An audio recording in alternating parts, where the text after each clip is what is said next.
Hey, how's it going, everyone? Thank you for joining me on a new episode of the Music Reviewer podcast. My name's Josh, and today we're doing a new album review, second one of 2021. The name of the album is Two Saviors by Buck Meek of Big Thief fame. Album was released on January 15th of this year. But yeah, interesting that we're covering Buck Meek. He is, of course, not the front man of the band Big Thief or front person, but he is a prominent figure in there, member in that band. Of course, Adrian Linker, who is the primary vocalist and basically the star of Big Thief, in my opinion, released a solo album that I should have covered and listened to more last year, but I'm glad I'm getting around to Buck's album.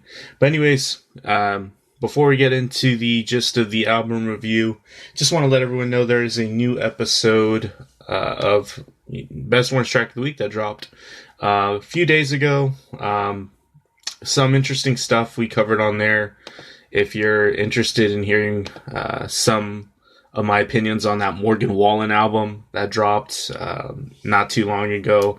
Also some tracks from artists like Jasmine Sullivan, H.E.R., Saweetie, Olivia Rodrigo's Driver's License. That's kind of a big track that's going around right now. You can listen to it on YouTube on the Music Reviewer channel, or you can also just stream it how you're streaming now. But yeah, also a recent album review that dropped from the band Shame, Drunk Tank Pink. Thought that was a pretty great album. If you have not been introduced to Shame or listened to that album, I highly suggest doing both, but also listen to the review if you have some time. But nonetheless, yeah, let's go ahead and get into the gist of this review today. So like I was saying earlier, this album is from the artist Buck Meek. The album is titled Two Saviors. This album's an interesting one. I haven't really covered too much of this type of music, I guess, but it's really this singer-songwriter, folksy, alt country, but not really country, indie blended style. I think artists like Kurt Vile, another one that I should have covered last year too, I guess, would be Kevin Morby, that kind of thing going on. And really it's this kind of brand of dudes that just like seem to be up in the Northeast that are really good at doing this kind of stuff. I think Kevin Morby's from New York too. Buck lives in New York, I think, but is originally from Texas. Kurt Vile is from Philly. But it seems like culturally there's something similar in that region from those artists. But not to go off on a tangent here. And I was kind of stating earlier, Buck Meek is of Big Thief fame. This review is not a Big Thief review, but they are worth mentioning if you're not familiar with Big Thief. Well, they're a really, I guess, prominent band, especially like in the indie blogosphere since like, I don't know, the mid 2010s when they released a critically acclaimed debut album. And the music of Big Thief is really centered more around indie rock norms, I guess, and just indie music in general. And it seems like Buck's music kind of deviates away from that. But yeah, if you have not listened to Big Thief's music, I don't think it's really too essential if you're going into just this album listening to Buck's music, if that makes sense. Although I will say Big Thief is a great band, and if you're interested in the music, go ahead and have at it. There's a lot to discover in that regard as well.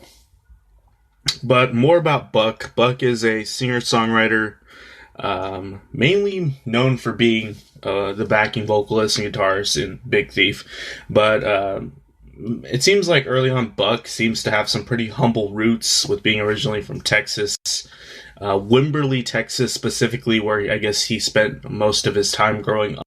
Wimberley, Texas is actually a town that is small, but it's actually not like a typical small town where it's out in the middle of nowhere and the closest let's say, grocery store or even resemblance of a civilization is a couple hours away. Wimberley is actually, I'd say, 45 minutes to an hour, depending on traffic, from Austin. So, I don't know roughly what time frame he may have been growing up in that town. Austin was significantly smaller than it is today. But if you don't know much of the lore regarding Austin, Austin was sort of this hippie, weird sort of thing going on in the middle of Texas, which you're surrounded by like guns, Republicans, and God. And I am not going to make any assumptions about Buck's life, but I will say it doesn't really strike me as surprising that he had a healthy music scene in Wimberley to, I guess, learn how to become a musician and establish himself as a musician while growing up not too far away from Austin. But I don't know how much of the Austin influence bled into it, but if I had to guess, it might have been pretty influential on someone like him.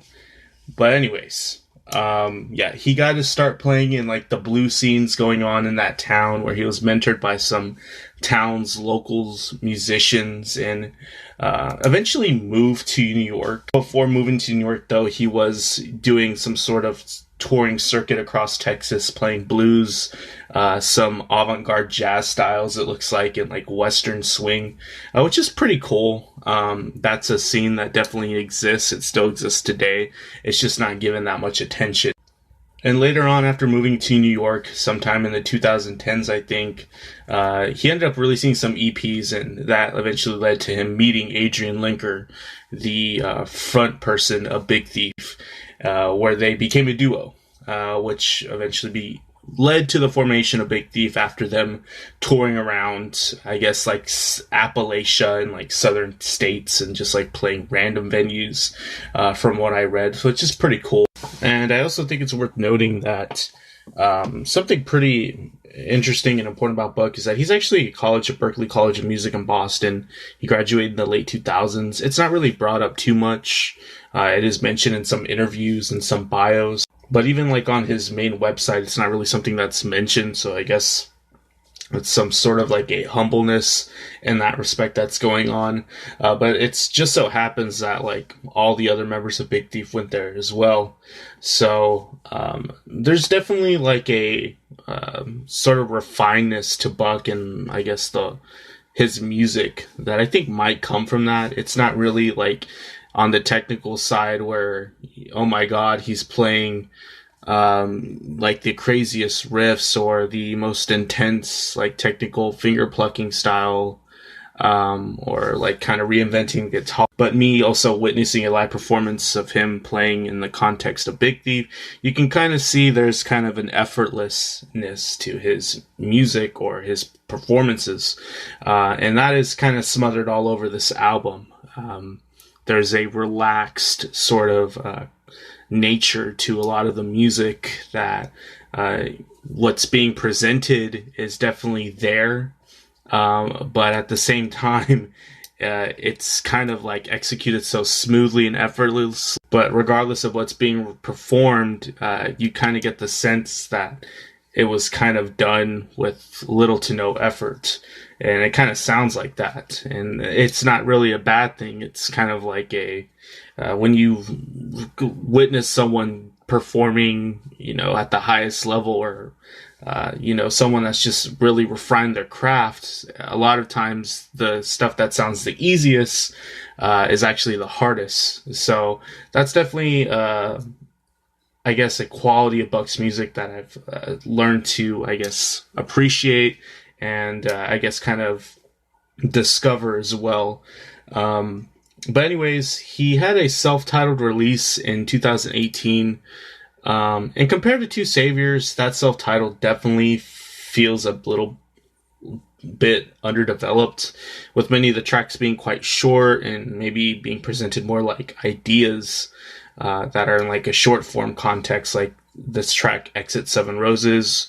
The track Sue presented an interesting and quirky vocal performance from Buck that I didn't really see on Two Saviors, that maybe I would have liked him to maybe build on more. But it really, Two Saviors feels a bit more focused, and I do think it is an improvement. This album I did enjoy overall. Starting with the opening track, Paradolia. Had I not watched someone else's review, to be honest, I would not know what this word means. It's a pretty, I guess, obscure word. I don't think you ever hear anyone use it in everyday context, but apparently it's the feeling or the event where if you're looking at the clouds or something in nature and you see a face in there, like a human face, something like that. But anyways, this track, I really dig the bright keyboard textures on here. Like I was saying, there's very relaxed nature to this track, a floating color in the instrumental almost. Some very cool, interesting vocal inflections as well that are kind of presented all throughout the album. But that's kind of what I was like kind of mentioning earlier. These inflections that he does, you would think about the way he does them. They sound quite natural and organic, but if you're really trying to do them yourself or trying to get someone else to sing them, regardless of like their vocal capabilities, I think they'd really struggle. But anyways, nice and crispy drum track on there as well. Perfectly balanced with everything. Nice track overall. I like the spacey outro that it has as well, with like this dull texture in the bass, and it's a good opening track. The next track, Candle, was a highlight as well. Here we get like some pedal steel feature that's just like has this wailing, crying quality to it that's presented throughout the album, but here it's really nice. A nice groove as well, provided by the drum track, and this track does have a little bit more energy, I think, overall from the previous track, but we still kind of get that floating like nature and instrumental that I think is really characteristic of his music.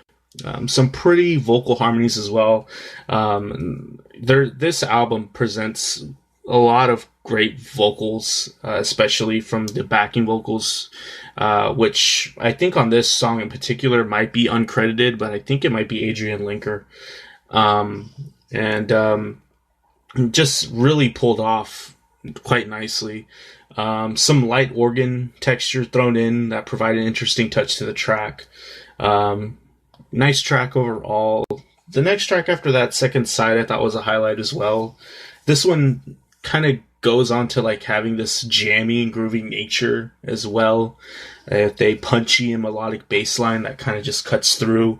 A crisp and clear drum track that I dig. And then also some conversational electric guitar bits that are quite nice as well. Here we get more lovely vocal harmonies as well. This track does present some lovely vocal harmonies as well. So another great repeating feature of the album that is done excellently. A nice middle section with like an instrumental interlude section, and it kind of bleeds into an outro.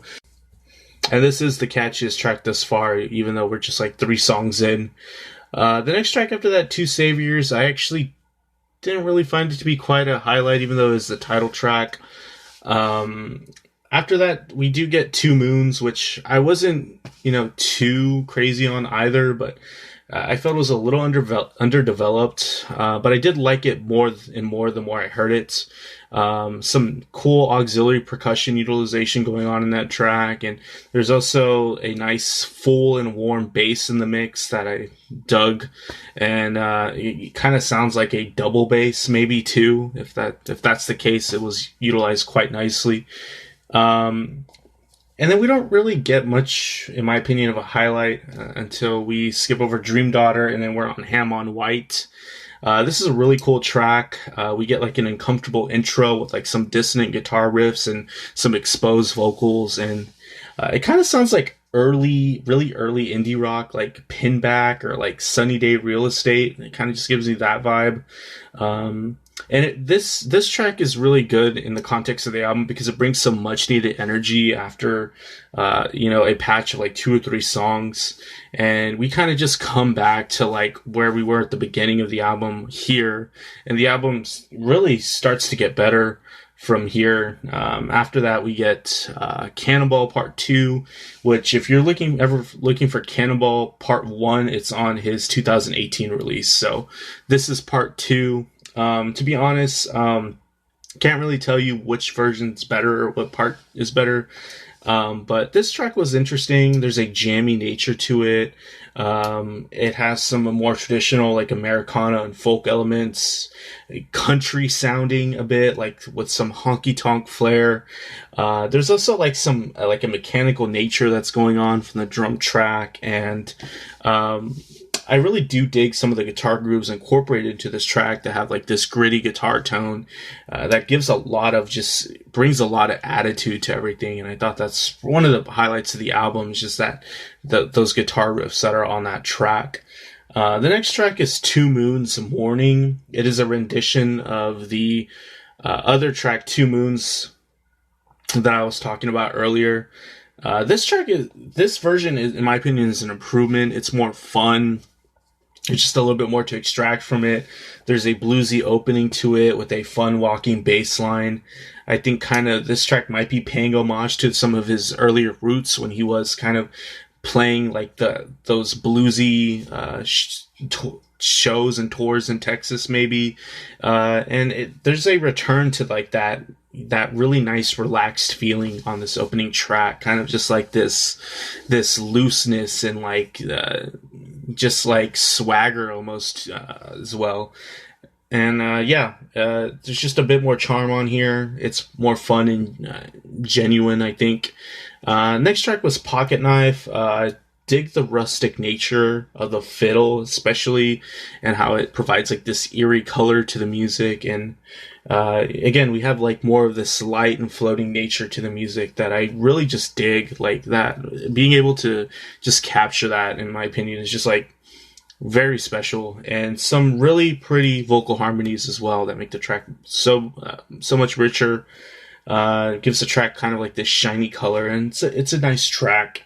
And then we're pretty much to the end of the album. There is a closing track, Halo Light. I don't think I was quite sold on Halo Light, but the more I listened to it, I think I liked it a little bit more. To me, it felt a little bit lost in itself, maybe a bit dragging. But there's some nice things to take from it.